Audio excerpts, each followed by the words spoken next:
Giving cannot be measured by quantity but by quality.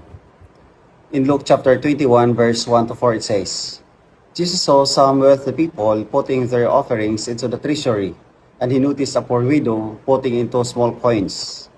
Jesus said, I tell you truly, this poor widow put in more than all the rest, for those others have all made offerings from their surplus wealth.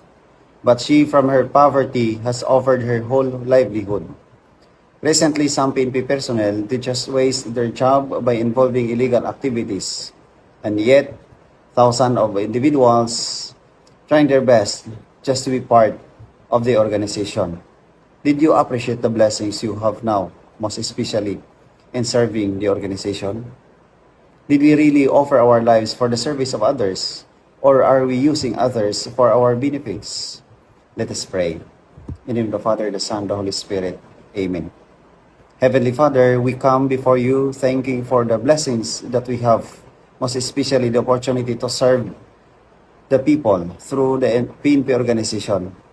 Empty us always our selfish interest, that we be able to allow you to fill in the emptiness in our lives and our hearts. Amen. In the Father, the Son, the Holy Spirit.